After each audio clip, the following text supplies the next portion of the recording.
हरे कृष्णा। आज हम सभी श्रवण करेंगे श्रीमद् भागवतम के अंतर्गत अ, पंचम स्कंध हमारा प्रारंभ हो चुका है। पंचम स्कंद के प्रथम अध्याय के 28 नंबर श्लोक से आज हम सभी प्रारंभ करने जा रहे हैं। ओम नमो भगवते वासुदेवाय। ओम नमो भगवते वासुदेवाय। ओम नमो भगवते वासुदेवाय।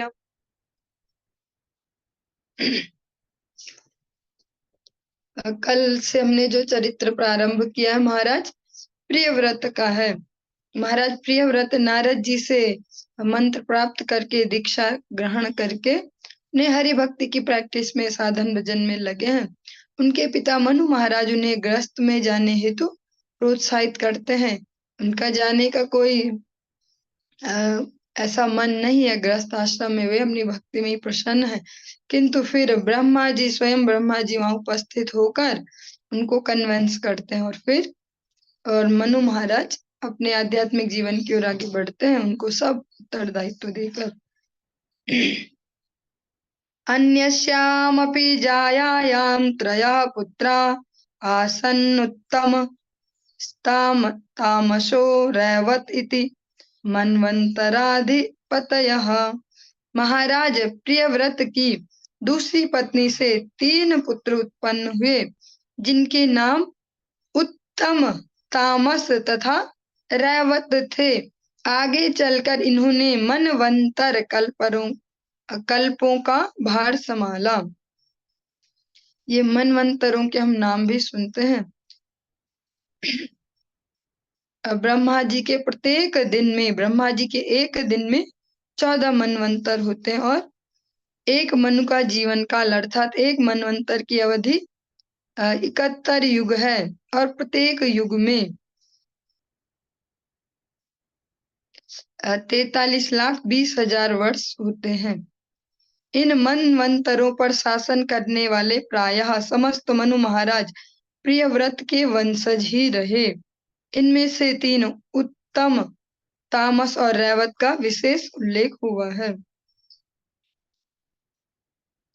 एवमुपशमायनेषु स्वतनयेष्वथ जगति पतिर्जगति मर्बुदान्येकादश परिवत्सराणां व्याहताखिल पुरुष पुरुषकार संभृत दोर्दंड युगलापि दीडित मौर्वी गुणस्तनित विरमित धर्म प्रतिपक्षो बहिर्समत्याश्चानुदिन मेधमान प्रमोद परसरण यौशिन्य व्रीडा प्रमुषित हासावलोक रुचिरक्ष्य वैल्यार्थ पराभूयमान विवेक इवान वबुद्ध्या बुद्ध्यमान इव महामना बुभुजे। इस प्रकार से कवि महावीर तथा सवन के परमहंस अवस्था में भली भांति प्रशिक्षित हो जाने पर महाराज प्रियव्रत ने 11 अर्बुद वर्षों तक ब्रह्मांड पर शासन किया। जो उनके 3 पुत्र स्टार्टिंग में ही परमहंस अवस्था की ओर आगे बढ़ गए थे। जिस समय वे अपनी बलशाली भुजाओं से धनुष की डोरी खींचकर तीर चढ़ा लेते थे, उस समय धार्मिक जीवन के नियमों को न मानने वाले उनके विपक्षी ब्रह्मांड पर शासन करने के उनके अद्वितीय शौर्य से डरकर न जाने कहां भाग जाते थे। वे अपनी पत्नी बहिष्मति को अगाध प्रेम करते थे और समय बीतने के साथ ही उनका प्रणय भी बढ़ता गया। अपनी स्त्रियोचित वेशभूषा, उठने बैठने के ढंग और हंसी तथा चितवन से महारानी बहिष्मति उन्हें शक्ति प्रदान करती थी। इस प्रकार महात्मा होते हुए भी वे अपनी पत्नी के स्त्रियोचित व्यवहार में खो गए। वे उसके साथ सामान्य पुरुष सा आचरण करते, किंतु वे वास्तव में महान आत्मा थे। महाराज प्रियव्रत के जीवन को हम श्रवण कर रहे हैं। यावदव भाषयति सुरगिरिमनु परिक्रामन् भगवानादित्यो वसुधातल मर्ध्ये नैव प्रतपत्यैर्धनावच्छादयित तदा हि भगवदुपासनो पचिताति पुरुष प्रभावस्तदन भिनन्दन समजवेन रथेन ज्योतिर्मयेन रजनीमपिं दिनं करिष्यामीति सप्तकृत्वस्तरणे मनुपर्यक्रामद द्वितीय इव पतंगः। इस प्रकार सुचारू रूप से ब्रह्मांड का राज्य करते हुए राजा प्रियव्रत एक बार सर्वाधिक बलशाली सूर्यदेव की परिक्रमा से असंतुष्ट हो गए। सूर्य अपने रथ पर आरूढ़ होकर सुमेरु पर्वत की परिक्रमा करते हुए समस्त ग्रह मंडलों को प्रकाशित करते हैं, किंतु जब सूर्य पर्वत की उत्तर दिशा में रहता है तब दक्षिण भाग को कम प्रकाश मिलता है, और जब सूर्य दक्षिण दिशा में रहता है तो उत्तर भाग को कम प्रकाश मिलता है। राजा प्रियव्रत को यह स्थिति नहीं भाई, इसलिए उन्होंने संकल्प किया कि ब्रह्मांड के उस भाग में जहाँ रात्रि है, जहाँ भी अंधेरा है, वहां वे दिन कर देंगे। उन्होंने एक प्रकाशमान रथ पर चढ़कर सूर्यदेव की कक्षा का पीछा करके अपनी इच्छा पूर्ण की। वे ऐसे विस्मयजनक कार्यकलाप इसलिए कर पाए क्योंकि उन्होंने पूर्ण पुरुषोत्तम भगवान की उपासना के द्वारा शौर्य अर्जित किया था। लगभग अगर हम थोड़ा सा सरलता से समझने का प्रयास करें जीवन को भी जीने की कला, भगवान को जो सरेंडर करते हैं, भगवान उनको बुद्धि योग प्रदान करते हैं जिससे वो अपने जीवन के प्रत्येक क्षेत्र में अपनी सही पोटेंशियल को दे पाते हैं, सही रिजल्ट्स दे पाते हैं। भगवत भक्ति उसको नहीं कहेंगे कि निष्क्रिय हो जाते हैं और कुछ भी नहीं करते, वो तो फिर आलस होता है, वो भक्ति नहीं होती। भगवान के भक्तों के हम अनेक जो भी यहाँ पर चरित्र सुन रहे हैं सब में यही है, कोई उनमें से ऐसा नहीं था कि जो आलसी व्यक्ति हो। सबके जो भी कार्य हैं वे अद्वितीय हैं। महाराज प्रियव्रत भी भगवान के अनन्य भक्त हैं। और फिर स्वधर्मे निधनम श्रेया पर धर्मो भयावह, जब जिस रोल में है उसको फिर अच्छे से पालन करना, उसमें अपने अच्छे से एनर्जी को लगाना। जब वे अभी राजा के पद पर हैं तो बहुत अच्छे से अपने उस पद को भी निर्वाह कर रहे हैं, गृहस्थ आश्रम में है तो उसके अनुकूल भी अपने आचरण को बनाए हुए हैं। ये वा ऊहा तद्रथ चरण निमीकृत परिखातास्ते सप्त सिंधव असंयत एव कृताः सप्त भुवो द्वीपाः। जब राजा प्रियव्रत ने अपना रथ सूर्य के पीछे हाँका तो उनके रथ के पहियों की परिधि से जो चिन्ह बन गए वे ही आगे चलकर 7 समुद्र हो गए और भूमंडल 7 द्वीपों में विभाजित हो गया। जम्बूप्लक्ष साल्मलिकुश क्रौंच शाक पुष्कर संज्ञास्तेषां परिमाणं उत्तरो यथा संख्यम द्विगुणमानेन बह्य समन्तत उपक्लिप्ताः। 7 द्वीपों के नाम जम्बूप्लक्ष, शाल्मली, उस, क्रौंच, शाक तथा पुष्कर।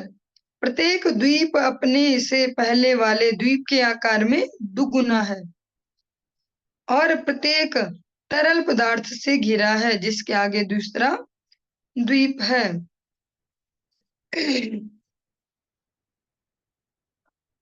और हम लोग इन द्वीपों में से जिसके अंतर्गत आते हैं उसको कहते हैं जम्बू द्वीप। आपने अनेक प्रकार सुना होगा, जब घर में कोई कर्म कांड से रिलेटेड कोई पूजन वगैरह करवाते होंगे पंडित जी जब कुछ बोलते हैं शुरू में संकल्प, अगर सुना हो ध्यान से तो सुनते होंगे। जम्बू द्वीप पे इस प्रकार से कहते हैं। क्षारोदेक्षुर सोदशुरोद्घृतो दक्षीरोद दधिमण्डोद शुद्धोदाः सप्त जलधयः सप्तद्वीप परिखा इवाभ्यन्तर द्वीप समाना एकैकस्येन यथानुपूर्वं सप्तस्वपि बहिर्द्वीपेषु पृथक् परित उपकल्पितास्तेषु जम्बा जम्बादिषु बहिर्स्मतिपतिर अनुव्रता नात्मजानाग्नि भेद्म जिह्वयज्ञबाहु हिरण्यरेतो घृतप्रेष्ठ मेधातिथि वितिहोत्र संज्ञान यथा संख्ये नैकैक्ष्मिन्ने कमेवाधिपतिं विदधे। ये सातों समुद्र क्रमशः खारे जल, गन्ने के रस, सुरा, घृत, दुग्ध, मट्ठा तथा मीठे पेयजल के बने हैं। सभी द्वीप इन सागरों से पूर्णतया घिरे हैं और प्रत्येक समुद्र जिस द्वीप को घेरे हुए है वह उसके समान ही चौड़ा है। द्वीप की जो चौड़ाई है उसके समान ही समुद्र की। रानी बहिष्मति के पति महाराज प्रियव्रत ने इन द्वीपों का एक क्षत्र राज्य अपने पुत्रों को दे दिया, जिनके नाम क्रमशः महाराज आग्नेयद्र, इद्म जिह्वा, यज्ञबाहु, हिरण्यरेता, घृतपृष्ठ, मेधातिथि तथा वीतिहोत्र थे। इस प्रकार अपने पिता के आदेश से ये सभी राजा बन गए। महाराज प्रियव्रत ने इन सभी को राज्य का उत्तराधिकार सौंप दिया। दुहितरं चोर्जस्वतीं नामोशनसे प्रायच्छद्यस्या मासीद देवयानी नाम काव्यसुता। उसके उपरांत राजा प्रियव्रत ने अपनी पुत्री ऊर्जास्वती का विवाह श्री शुक्राचार्य से कर दिया, जिन सभी का आपने नाम सुना होगा, जो देवताओं से रुष्ट होने के बाद जिन्होंने दैत्यों का गुरु होना स्वीकार किया, ब्राह्मण होते हुए भी उन्होंने फिर दैत्यों का गुरु बनना स्वीकार किया। ऐसे जो शुक्राचार्य हैं उनसे विवाह हुआ था ऊर्जास्वती का, जिनके गर्भ से देवयानी नामक पुत्री उत्पन्न हुई और उनकी पुत्री हुई फिर शुक्राचार्य की पुत्री देवयानी। इन देवयानी का चरित्र भी इस श्रीमद् भागवतम में हम सुनेंगे भी, महाराज ययाति वाले प्रसंग में। नैवं विधा पुरुषकार उरुक्रमस्य पुंसां तदंघ्रिरजसा जितसंग गुणानां चित्रं विदुर्विगतः सकृदा दधीत यन्नामधेय मधुना सजहाति बंधम। हे राजन, जिस भक्त ने श्री भगवान के चरणार विंदों की धूल में शरण ली है, वह षड विकारों अर्थात भूख, प्यास, शोक, मोह, जरा तथा मृत्यु के प्रभाव को तथा मन सहित छहों इंद्रियों को जीत सकता है। किंतु श्री भगवान के शुद्ध भक्त के लिए यह कोई आश्चर्यजनक बात नहीं है, क्योंकि चारों वर्णों से बाहर का व्यक्ति अर्थात अस्पृश्य व्यक्ति भी श्री भगवान के नाम का एक बार उच्चारण कर लेने मात्र से भौतिक बंधनों से उसी समय छूट जाता है।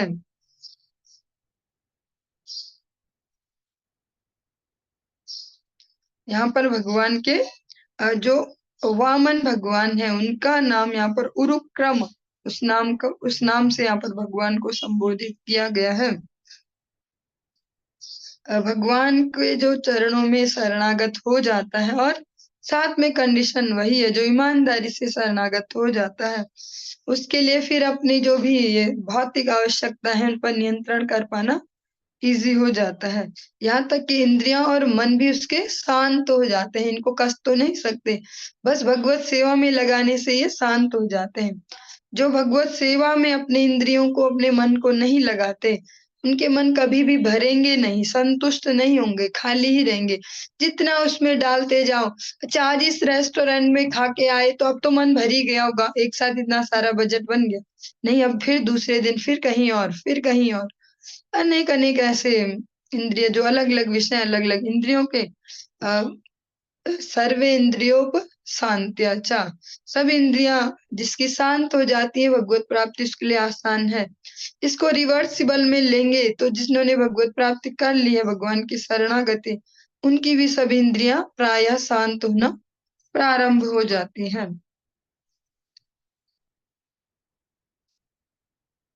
सा एवं परिमित बल पराक्रम एकदा तु देवर्षि चरणाशु शयनानु पति गुण विसर्ग संसर्गेण निर्वृत्त मिवात्मानं मन्यमान आत्मनिर्वेद इदमाह।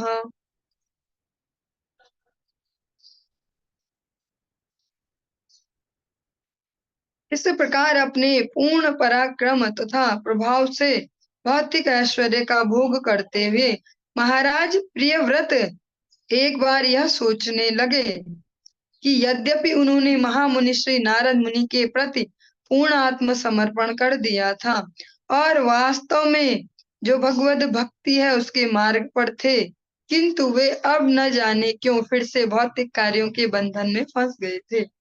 इस प्रकार उनका मन अशांत हो उठा और वे विरक्त होकर बोलने लगे। जिसने भगवत भक्ति का स्वाद लिया हो उसके लिए फिर इंद्रिय तर्पण इतना स्वादिष्ट नहीं रह जाता, वो फिर उसमें कभी ये नहीं कि लगातार उसमें ही लगा रह जाए, क्योंकि जिसने हायर टेस्ट ले लिया वो लोअर टेस्ट में ज्यादा देर तक बना नहीं रह सकता। जो भौतिक इंद्रियां हैं, ये कभी ना संतुष्ट होने के लिए इनको बनाया गया है, ये कभी ना संतुष्ट होंगे। जो पूर्ण संतुष्ट जो भगवान है, भगवान की इंद्रियां नहीं है हम जैसे असंतुष्ट, उन भगवान को जो सरेंडर करते हैं उनकी इंद्रियां शांत हो सकती हैं। वही सूक्ष्म बुद्धि से अवलोकन कर सकते हैं कि मैं क्या कर रहा हूँ, मैंने कल क्या किया था, कल मेरी कैसी मनस्थिति थी, आज कैसी है। उसमें ही इतनी सूक्ष्म बुद्धि होगी कि अवलोकन कर पाए। वरना अगर हम प्रैक्टिकली देखें, अगर अपने इस प्रेजेंट टाइम को भी देखें, अपने आसपास इधर उधर जहां से भी हम इन्फ्लुएंस होते हैं, वृद्धावस्था कोई सर्टिफिकेट नहीं देती किसी व्यक्ति को कि अब उसका मन इंद्रिया सब शांत हो गए, अलग अलग प्रकार से। तो वृद्धावस्था इसकी कोई गारंटी नहीं दे रही, या कोई इसमें कोई लॉजिक ही नहीं है कि हम वृद्ध हो गए तो अब सब भूल गए, हम जो जो हमने किया था, हमारी सारी हैबिट सब बंद हो गई हैं, सारी इंद्रिय निग्रह अब हमने कर लिया, सब इंद्रियां शांत हो गई। लेकिन जो भगवत चरणों का आश्रय ले और स्वच्छंद आश्रय नहीं, वो स्वच्छंदता से तो अनेक लोग भक्त हो ही जाते हैं कि हम उसके भक्त, हम उसके भक्त। लेकिन अगर गुरु पदाश्रय के अंतर्गत जो गुरुदेव है एक माध्यम है, अ, उनके माध्यम से अगर हम भगवान के दिशा में आगे बढ़ रहे हैं, तब हमारे लिए इजी हो जाता है, फिर धीर बुद्धि रह पाएगी। जैसे आपने अनेक बार एग्जाम्पल सुना भी होगा, शास्त्र एग्जाम्पल देते हैं। एक कमल के लिए, कमल पुष्प है कोई, उसके लिए सूर्य का प्रकाश बहुत आवश्यक है खिलने के लिए। तो फिर सूर्य का प्रकाश ही तो आवश्यक है, मतलब कमल अगर जीव है और सूर्य का प्रकाश भगवान है तो बस हो गई सेटिंग, कमल की और भगवान की, कमल और सूर्य की सेटिंग हो गई। तो जल को हटा दे, फिर नीचे से जल को हटा देते हैं, बस ये दोनों काफी आपस में मिलजुल के रह लेंगे। लेकिन जैसे हम जल को हटाते हैं, वही सूर्य जो अभी तक उसको प्रकाशमान कर रहा था, उसकी शोभा बढ़ा रहा था, पोषण दे रहा था, अब उसी सूर्य ने उसको जलाना प्रारंभ कर दिया, अब वो टिक नहीं पाएगा वहां पर। ऐसे ही जो गुरुदेव है उनका बहुत ही सूक्ष्म रोल है, उनके रोल को किनारे नहीं किया जा सकता बीच में से, भगवान और जीव के बीच में। क्योंकि वही जल, जल की वजह से ही वो सूर्य का प्रकाश उस कमल को खिला पा रहा है। और अगर हम अपने अभिमानों में चले कि हम तो स्वतंत्रता से ही भक्त हैं, भगवान के भक्त हैं, हम ये भी कर लेते हैं, हम वो भी करते हैं, हमने ये भी पढ़ा वो भी पढ़ा, ये जानते हैं, गुरुदेव का इसमें क्या रोल है, हम खुद ही महान भक्त हो गए। तो फिर वही भगवान, वही सूर्य देव उस कमल को जलाने लगेंगे। अतः यहाँ पर जो प्रियव्रत महाराज है, उन्होंने ईमानदारी से नारद मुनि के चरणों का आश्रय लिया था, उनको सरेंडर कर लिया था। लेकिन मनु महाराज और ब्रह्मा जी के हस्तक्षेप से फिर थोड़ी प्लानिंग चेंज हो गई, विरक्त आश्रम से अब उन्हें गृहस्थ आश्रम में एंटर होना पड़ा। लेकिन प्रियव्रत महाराज अपनी ये सब दायित्वों को करने के बाद भी अभी उसमें ही मगन नहीं है, उनकी धीर बुद्धि अभी बची है, क्योंकि अपने गुरुदेव के प्रति निष्ठा है मन में। तो फिर वो इस प्रकार से चिंतन करते हैं कि मैंने तो गुरुदेव को सरेंडर भी कर दिया था, सही भी चल रही थी प्रोसेस, पर कहाँ से इधर घुस गए, अब क्या करें, अब तो फिर कैसे इससे बाहर निकला जाए। और ये वही सोच पाएगा जिसने हायर टेस्ट लिया हो, जिसने लिया ही ना हो तो उसको यही लगेगा भक्ति में आने के बाद भी।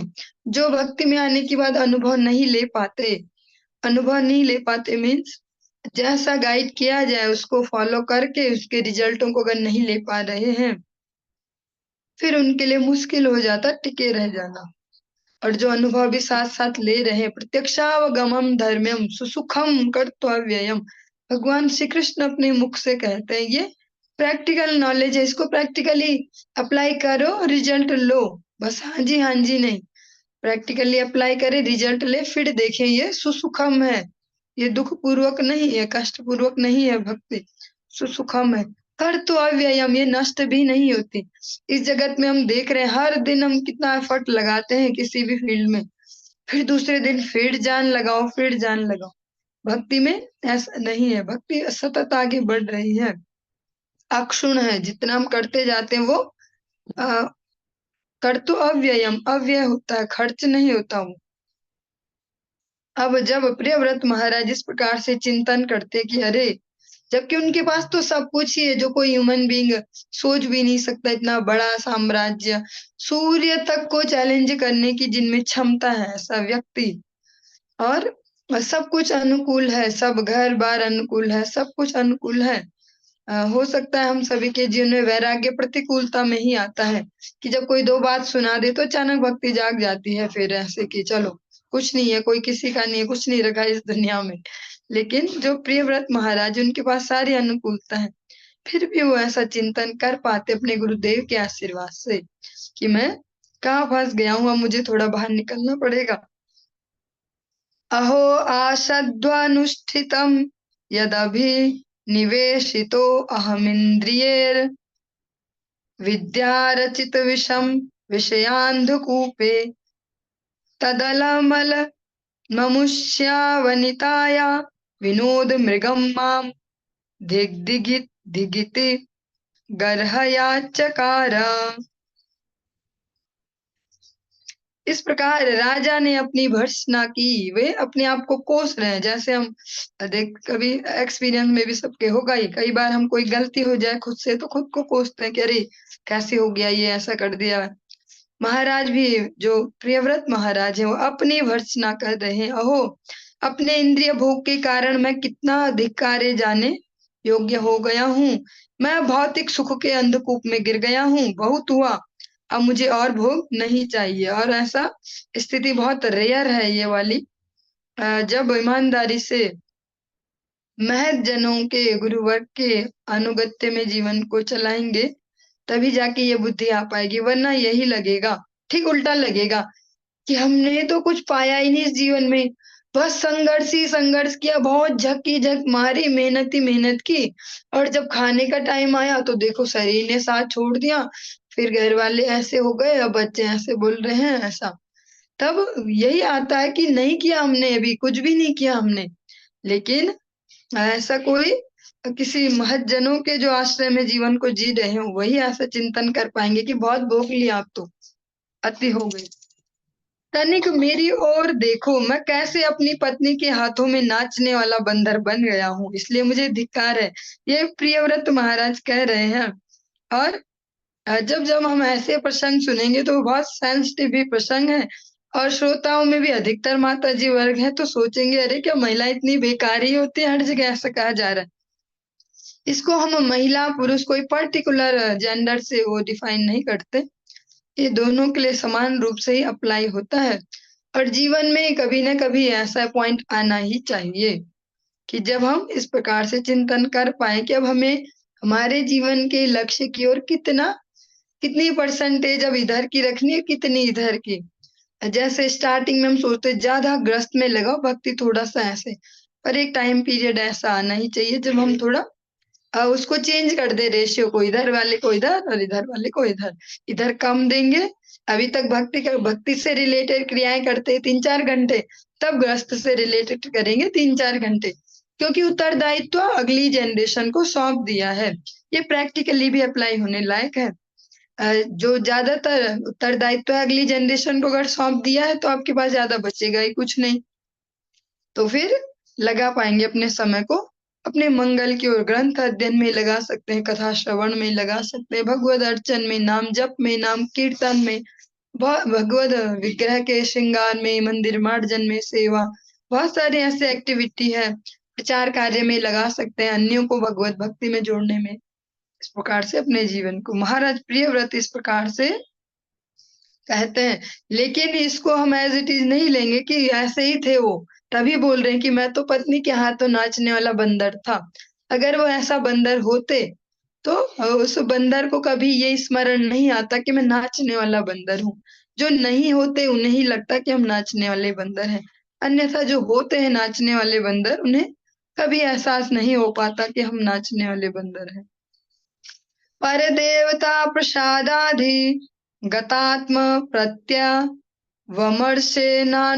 प्रवृत्तेभ्यः पुत्रेभ्यः इमां यथादायं विभज्य भुक्तभोगां च महिषीं मृतकमिव सह महाविभूतिमपहाय स्वयं निहितो निर्वेदो हृदि गृहीत हरिविहारानुभावो भगवतो नारदस्य पदवीं पुनरेवानुशसार। पूर्ण पुरुषोत्तम भगवान के अनुग्रह से महाराज प्रियव्रत का विवेक पुनः जागृत हो उठा। उन्होंने अपनी समस्त संपत्ति अपने आज्ञाकारी पुत्रों में बांट दी। उन्होंने अपनी पत्नी को, जिनके साथ उन्होंने इंद्रिय सुख भोगा था, और प्रभुत बहुत अधिक ऐश्वर्यशाली राज्य सहित सब कुछ त्याग दिया, और वे इस प्रकार की आसक्ति से रहित हो गए। उनका हृदय विमल हो जाने से पूर्ण पुरुषोत्तम भगवान की लीलाओं का स्थान बन गया। इस प्रकार वे कृष्ण भावनामृत के आध्यात्मिक जीवन के पथ पर पुनः लौट आए और महामुनि श्री नारद मुनि के अनुग्रह से जिस पद को प्राप्त किया था उसको फिर से धारण किया। पूर्ण पुरुषोत्तम भगवान के अनुग्रह से, अपने जोर से नहीं। जो भगवत भक्ति की है, जो अक्षुण्ण भक्ति है, वही उनके काम आई और सही समय पर उनको फिर से रिमाइंड करवाया गया। हम अपने जीवनों में भी इसको अधिकतर प्रतिकूलता के से ही समझ पाते होंगे, ऐसा मेरा अनुभव है। क्योंकि मैं तो ऐसा ही करती हूँ अपने जीवन में, जब भी प्रतिकूलताएं आती है तभी हमें याद आती है कि हम कहाँ स्टैंड कर रहे हैं, क्या हमारी स्थिति है। अनुकूलता में तो सब गायब हो जाता, सब बढ़िया ही चल रहा।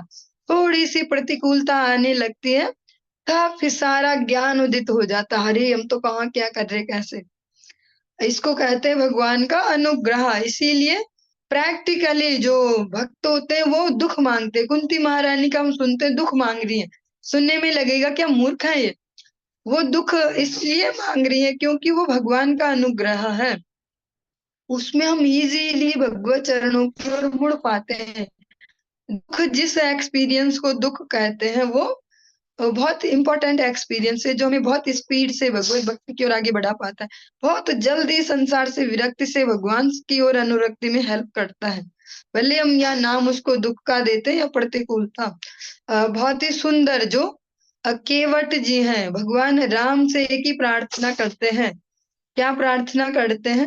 अब काछु नाथ न चाहिए मोरे, दीन दयाल अनुग्रह तोरे, दीन दयाल अनुग्रह तोरे। हे भगवान, मुझे केवल आपका अनुग्रह चाहिए, कोई पदार्थ नहीं चाहिए। भगवान राम जब उन्हें अपने हाथ से जो सीता जी ने उन्हें अंगूठी दी थी वो दे रहे थे उतराई के लिए, तो बोलते ये मत दो मुझे, मुझे क्या चाहिए, आपका अनुग्रह। अनुग्रह मीन्स जब मेरे लिए जो जरूरी हो, जो मेरे वास्तविक मंगल के लिए, नित्य मंगल के लिए जो आवश्यक हो, भले वो मुझे पसंद ना हो, मुझे अच्छा न लगे वो व्यक्ति, वस्तु, परिस्थिति, पर मेरे लिए जो जरूरी हो वो आप कर देना वहां पे, ये होता अनुग्रह। यही यहाँ पर भी शब्द है कि भगवान के अनुग्रह से प्रियव्रत महाराज का विवेक जाग उठा। अनेक बार हम ऐसे महत् पुरुषों के जीवनों में अनेक अनेक प्रसंग ऐसे सुनते हैं, ऐसी प्रतिकूलता आई तो ऐसा हो गया, तुलसीदास जी की पत्नी ने ऐसे उनको लताड़ा तो फिर इतने महान भक्त बन गए, इनकी पत्नी ने ऐसे बोला, विलमंगर एक थे उनकी पत्नी ने ऐसे बोला, या अनेक अनेक ऐसे प्रसंग सुनते हैं अलग अलग प्रकार से। तो जो अभी हमने इससे पहले श्लोक सुन रहे थे प्रसंग, कि महाराज प्रियव्रत वहां ऐसा अनुभव करते कि मैं तो नाचने वाला बंदर हूँ, लेकिन अनेक महत् पुरुषों के जीवन में अ, जो यहाँ पत्नी जिनको कहा जा रहा है वही बहुत इंपॉर्टेंट रोल प्ले करते हैं उनको भगवत भक्ति में आगे बढ़ाने में। भले वो प्रतिकूल दिखती हो लेकिन वही उनके सबसे अधिक अनुकूल होती हैं, क्योंकि उन्हें भगवत भक्ति की ओर अग्रसर करते हैं। महाराज प्रियव्रत का आज विवेक फिर से जागृत उठा। उन्होंने सबसे पहले जो भी झमेले उनके पास है, जिनको हम संपत्ति कहते हैं, उनको फटाफट से अपने जो नीचे हैं, जो अगली जनरेशन है, उनको हैंड ओवर किया और अपनी सारी जो भी संपत्ति है उसको छोड़कर उसको नीचे वालों को देकर और अपने आप अपने वास्तविक मंगल के पथ पर आगे बढ़े। और फिर से नारद जी की शरण में आकर नारद जी के अनुग्रह से जो उन्होंने पहले भक्ति राज्य में पद प्राप्त किया था, जिस स्थिति में थे वहां पर उन्हें पहुंचने में ज्यादा देर नहीं लगी, क्योंकि उन्होंने उन्होंने सचेत होकर सब किया है। ऐसे विषयांध होकर सब नहीं किया, ग्रस्त भी सचेत होकर किया, राज्य भी सचेत होकर किया, ऐसे ऐसे पगलाए हुए मदांध होके विषयों में अंधे होके ऐसे नहीं किया सब कुछ। तो इसलिए उनके लिए बहुत इजी हो गया सब कुछ को फिर से वापस प्राप्त कर पाना जो भक्ति राज्य में उन्होंने पहले प्राप्त किया था। तस्य वा एते श्लोकाः प्रियव्रत कृतं कर्म को नुकुर्याद्विनेश्वरम् यो नेमिनि नैर्करोच्छायां घ्नन सप्तवारिधीन्। महाराज प्रियव्रत के कर्मों से संबंधित अनेक श्लोक प्रसिद्ध हैं। जो कुछ महाराज प्रियव्रत ने किया उसे पूर्ण पुरुषोत्तम भगवान के अतिरिक्त अन्य कोई नहीं कर सकता। महाराज प्रियव्रत ने रात्रि के अंधकार को दूर किया और अपने रथ के पहियों की नेमी से 7 समुद्र बना दिए। जो महाराज प्रियव्रत हैं, जो इतनी दीनता से कहते कि मैं अपनी पत्नी के हाथों नाचने वाला एक बंदर बन गया, केवल अगर इसी लाइन को सुने तो अरे देखो भैया इनकी भी इतनी दुर्गति हो गई ऐसे, लेकिन वो उनके वैसे ही दीनतापूर्ण वचन है जैसा हम सुनते हैं। इसे प्रैक्टिकल अपने इसी समय में श्री गौर किशोरदास बाबा जी महाराज कहते हैं, मेरे इस पापी शरीर को, अधम शरीर को, जब मेरे प्राण इस शरीर से अलग हो जाए, इस शरीर को रस्सियों से बांधना और घसीटना, क्योंकि ये बहुत पापी है, बहुत अशुद्ध है ये शरीर, इसको घसीटना पूरे मायापुर धाम में, पूरे नवद्वीप मंडल में इसको घसीट घसीट के ले जाना, ये ऐसा ही है। क्योंकि महजन जो वास्तव में महान होते हैं उनमें बहुत ऑनेस्टली दीनता होती है। हमारी तो दीनता भी दिखावे की होती है, लेकिन उनमें ईमानदारी की दीनता होती है। प्रियव्रत महाराज जो इतने दीनतापूर्ण वचन कह रहे हैं, उनकी वास्तविक जो पोटेंशियल है वो कैसी है, भगवान के समकक्ष, भगवान के ही तुल्य। जो उन्होंने किया आज तक कोई नहीं कर पाया। जैसे हम कहते हैं ना, रात दिन एक कर देना, वो हम केवल एक डायलॉग बोलते हैं, लेकिन उन्होंने किया है, रात को भी दिन में बदल दिया, प्रैक्टिकली करके दिखाया है। भूसंस्थानं कृतं येन सरिद्गिरि वनाधिभिः सीमा च भूतनिर्वृत्य द्वीपे द्वीपे विभागशः। विभिन्न लोगों में पारस्परिक झगड़ों को रोकने के लिए महाराज प्रियव्रत ने नदियों, पहाड़ों, पर्वतों के किनारों तथा वनों के द्वारा राज्य की सीमाएं निर्धारित की, जिससे कोई एक दूसरे की संपत्ति में घुस न सके। जैसा हम सुनते हैं कि वन विभाग अभी जैसे मार्किंग कर रहा है, ऐसे अलग अलग प्रकार के हम सुनते हैं, ऐसा ही जो प्रियव्रत महाराज है उन्होंने किया, जिससे लोगों में आपस में झगड़े न हो पाए। संपत्ति के सीमा निर्धारण को लेके उन्होंने सबकी सीमाएं डिफाइन की। भौमं दिव्यं मानुषं च महित्वं कर्मयोगजं यश्चक्रे निर्योपम्यं पुरुषानुजन प्रियः। श्री नारद मुनि के महान अनुयायी तथा भक्त महाराज प्रियव्रत ने अपने सकाम कर्मों तथा योग से प्राप्त किए गए समस्त ऐश्वर्य को, चाहे वह स्वर्ग लोक, अधोलोक अथवा मानव समाज का हो, सारा जो भी अपना ऐश्वर्य था उसको नरक तुल्य समझा। फिर उसकी ओर फिर से आकर्षण उत्पन्न नहीं हुआ उनके हृदय में। और स्टार्टिंग में ही उनका जो परिचय दिया वो क्या है? नारद मुनि के महान अनुयायी, जो उनकी गुरुदेव के प्रति शरणागति है, वो यहाँ पर बहुत इंपॉर्टेंट रोल प्ले कर रही है। और भगवान श्री कृष्ण स्वयं श्रीमद् भगवत गीता में इसको प्रमाणित भी करते हैं कि गुरुदेव के प्रति जो भक्ति है, अविचला श्रद्धा है, वो बहुत इंपॉर्टेंट रोल प्ले करती है एक भक्ति वाले जीवन में, एक आध्यात्मिक जीवन में। जैसे हमारा पूरा शरीर बहुत बढ़िया है और अधिकतर जो चेहरा है, जो फेस है, इसको ही हम अपनी पहचान समझते कि यही सब कुछ है, इस पे लिपा पोती, ये करो वो करो, बस यही तो है हम अधिकतर। लेकिन इस शरीर का सबसे इम्पोर्टेंट हिस्सा अगर कोई है तो वह है हमारी रीढ़ की हड्डी। तो ऐसे ही भक्ति में भी अलग अलग प्रकार से हम अलग अलग अंगों को ले सकते हैं, अलग अलग जो भक्ति में अलग अलग एलिमेंट्स हैं, लेकिन उनमें सबसे इम्पोर्टेंट है गुरु पदाश्रय, गुरुदेव के प्रति जो समर्पण है। जितना जितना समर्पण है शिष्य का, उसी हिसाब से आध्यात्मिक पथ पर अग्रसर हो पाएगा। वह अग्रसर हो पाएगा मीन्स ऐसा ये कोई कर्म कांड के हिसाब से या ऐसे नहीं कहा जा रहा कि जो जितने गुरु भक्ति करेगा आगे बढ़ेगा। इसमें प्रैक्टिकली ऐसे है कि वो जितना सूक्ष्मली उनके आचरण को देखकर सीख पाएगा, उनके वचनों को अप्लाई कर पाएगा, जीवन में एक्सपीरियंस ले पाएगा और उनके एक्सपीरियंस को भी उनसे ले पाएगा, अपने कर्मों से उन्हें संतुष्ट करके, तो उतना सेंसिटिवली वो अच्छे से समझ पाएगा भक्ति राज्य को। क्योंकि कोई एक विद्यालय है, उसमें अलग अलग विद्यार्थी बहुत सारे आते हैं, पर उनका अलग अलग तरीका उस विद्यालय में रहने का। कोई उस विद्यालय को इसलिए ही पसंद करता है कि यहाँ स्पोर्ट्स एक्टिविटीज बहुत ज्यादा होती हैं, कोई किसी एंगल से, कोई किसी एंगल से। तो जिनका भी अपने गुरुदेव के प्रति जैसा जैसा समर्पण बढ़ते जाता है भक्ति राज्य में, वैसे आगे बढ़ते हैं। यस्य देवे परा भक्तिर यथा देवे तथा गुरो तस्येते कथिता यर्था प्रकाशन्ते महात्मना। भगवान बहुत सुंदरता से इसको कहते हैं और प्रैक्टिकल फॉर्मूला भी है।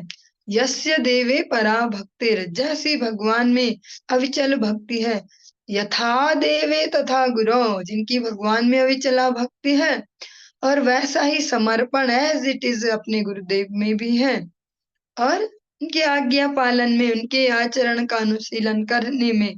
इसको केवल ऐसे ही नहीं लेंगे गुरु भक्ति की, गुरुदेव के पास जाते हैं, दंडवत दंडवत करते हैं, बड़ी बड़ी बातें बनाते हैं, या ऐसा अलग अलग एंगल हो सकते हैं समझने के, आप सभी अपने हिसाब से थोड़ा समझ पाएंगे।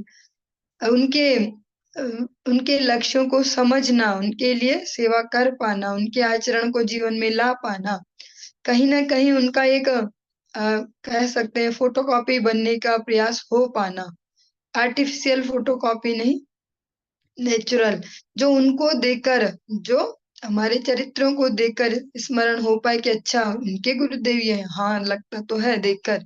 जैसे हम अपने गुरुदेव के जीवन में अगर प्रैक्टिकली अभी देखें, या उनके गुरुदेव के जीवन में या उनके भी गुरुदेव के जीवन में, पूरी गुरु परंपरा में एक-एक जो भी गुरुवर्ग है उनके आचरण को देखें, तो सब में अपने-अपने गुरुदेव की परछाई दिखती है उनके आचरणों में। उनके आचरणों को वो उनके आदर्शों को अपने जीवन में उतारते हुए 100% से भी ज़्यादा दिखते हैं। इसीलिए वो इतने ईज़िली सबको पचा पा रहे हैं, इस भौतिक जगत के अनेक-अनेक क्लेशों को, चाहे वो अनुकूलता के रूप में आए, पद, प्रतिष्ठा, पैसा, स्त्री-पुरुष इस सब के रूप में आए, इतना ईज़िली इसलिए डाइजेस्ट कर पाते हैं क्योंकि उनके जीवन में अपने गुरुदेव के लिए समर्पण है। इस प्रकार से जो हमारा प्रथम ये अध्याय है, पंचम स्कंध का ये संपूर्ण हुआ। हम यहीं पर ही आज के प्रसंग को विराम देंगे और आगे कल श्रवण करेंगे। हरि बोल।